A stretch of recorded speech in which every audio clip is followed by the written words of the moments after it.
2 Samuel 1. Daud menerima kabar kematian Saul. Setelah Saul mati dan ketika Daud kembali sesudah memukul kalah orang Amalek dan tinggal 2 hari di Ziklag, maka datanglah pada hari ketiga seorang dari tentara dari pihak Saul dengan pakaian terkoyak-koyak dan tanah di atas kepala. Ketika ia sampai kepada Daud, sujudlah ia ke tanah dan menyembah. Bertanyalah Daud kepadanya, "Dari manakah engkau?" Jawabnya kepadanya, "Aku lolos dari tentara Israel." Bertanyalah pula Daud kepadanya, "Apakah yang terjadi? Coba ceritakan kepadaku." Jawabnya, "Rakyat telah melarikan diri dari pertempuran. Bukan saja banyak dari rakyat yang gugur dan mati, tetapi Saul dan Yonatan anaknya juga sudah mati." Lalu Daud berkata kepada orang muda yang membawa kabar kepadanya itu, "Bagaimana kau ketahui bahwa Saul dan Yonatan anaknya sudah mati?" Orang muda yang membawa kabar kepadanya itu berkata, "Kebetulan aku ada di pegunungan Gilboa, maka tampaklah Saul bertelekan pada tombaknya sedang kereta-kereta dan orang-orang berkuda mengejarnya. Ketika menoleh ke belakang, ia melihat aku lalu memanggil aku dan aku berkata, 'Ya Tuanku.' Ia bertanya kepadaku, 'Siapakah engkau?' Jawabnya kepadaku, 'Aku seorang Amalek.' Lalu katanya kepadaku, 'Datanglah kemari dan bunuhlah aku, sebab kekejangan telah menyerang aku, tetapi aku masih bernyawa.' Aku datang ke dekatnya dan membunuh dia, sebab aku tahu ia tidak dapat hidup terus setelah jatuh. Aku mengambil jejamang yang ada di kepalanya dan gelang yang ada pada lengannya, dan inilah dia kubawa kepada tuanku." Lalu Daud memegang kepakaiannya dan mengoyakkannya, dan semua orang yang bersama-sama dengan dia berbuat demikian juga. Dan mereka meratap, menangis dan berpuasa sampai matahari terbenam karena Saul, karena Yonatan anaknya, karena umat Tuhan dan karena kaum Israel, sebab mereka telah gugur oleh pedang.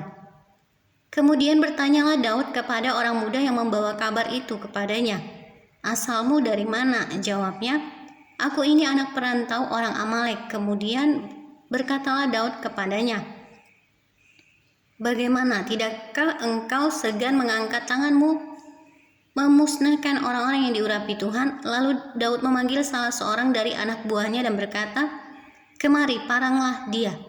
Orang itu memarangnya sehingga mati, dan Daud berkata kepadanya, "Kau tanggung sendiri darahmu, sebab mulutmu lah yang menjadi saksi menentang engkau, karena berkata, 'Aku telah membunuh orang yang diurapi Tuhan.'"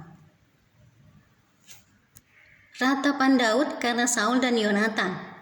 Daud menyanyikan nyanyian ratapan ini karena Saul dan Yonatan anaknya, dan ia memberi perintah untuk mengajarkan nyanyian ini kepada Bani Yehuda.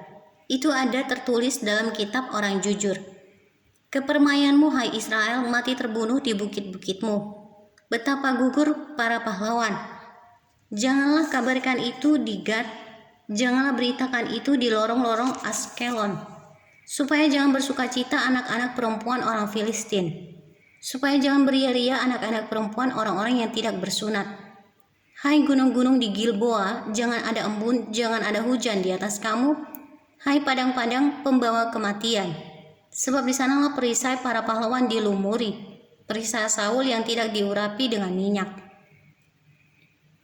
Tanpa darah orang-orang yang mati terbunuh, dan tanpa lemak para pahlawan panah Yonatan tidak pernah berpaling pulang, dan pedang Saul tidak kembali dengan hampa. Saul dan Yonatan orang-orang yang dicintai dan yang ramah dalam hidupnya, dan matinya tidak terpisah. Mereka lebih cepat dari burung raja wali, mereka lebih kuat dari singa. Hai anak-anak perempuan Israel, menangislah karena Saul yang mendandani kamu dengan pakaian mewah dari kain kirmizi, yang menyematkan perhiasan emas pada pakaianmu. Betapa gugur para pahlawan di tengah-tengah pertempuran. Yonatan mati terbunuh di bukit-bukitmu. Mereka merasa susah aku karena engkau. Saudaraku Yonatan, engkau sangat ramah kepadaku. Bagiku cintamu lebih ajaib daripada cinta perempuan. Betapa gugur para pahlawan dan musnah senjata perang.